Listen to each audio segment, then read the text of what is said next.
الحمد لله نحمده ونصلي علی رسول الکریم اما بعد بسم اللہ الرحمن الرحیم۔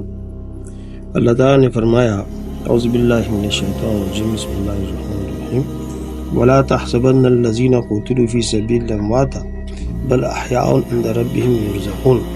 حضرت عبداللہ ابن عباس رضی اللہ عنہ بیان کرتے ہیں کہ ایک دن حضرت عبداللہ بن رواحہ رضی اللہ عنہ نے انتہائی محبت سے اس بات کا اظہار کیا، اگر ہمیں معلوم ہو جائے کہ فلاں عمل اللہ تعالیٰ کو سب سے زیادہ محبوب ہے تو ہم وہی کرتے۔ اس پر جہاد کا حکم نازل ہوا، لوگوں نے اسے بوجھ سا محسوس کیا، پس اللہ تعالیٰ نے فرمایا لما تقولون ما لا تفعلون، تم وہ بات کہتی ہی کیوں ہو جو تم خود نہیں کر سکتے۔ بعض کہتے ہیں جب یہ آیت نازل ہوئی یا ایھا الذین آمنوا هل ادلکم علی تجارت تنجیکم من عذاب علیم، ایمان والو کیا تمہیں ایسی تجارت سے آگاہ نہ کیا جائے جو تمہیں دردناک عذاب سے نجات عطا فرمائے۔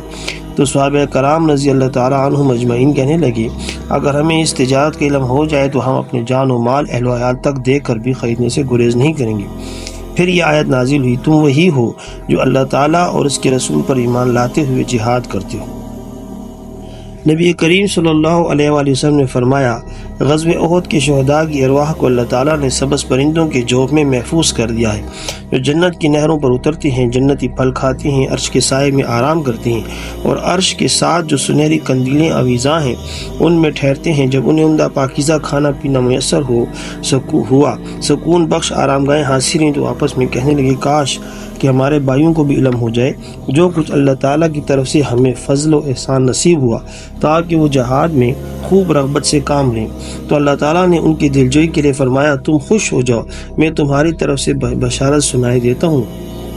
ولا تحسبن الذين قتلوا في سبيل الله امواتا بل احياء عند ربهم يرزقون، تم لوگ گمان تک نہ کرو کہ جو اللہ تعالیٰ کی راہ میں شہید ہوئے وہ مردہ ہیں، نہیں بلکہ وہ اللہ تعالیٰ کے ہاں زندہ ہیں اور کھاتے پیتے ہیں۔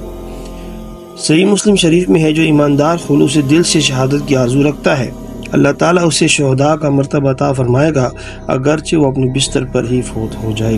اللہ تعالیٰ آپ کو مجھے جہاد کرنے کی اور جہاد سے محبت کی توفیق عطا فرمائے۔ جزاک اللہ خیر۔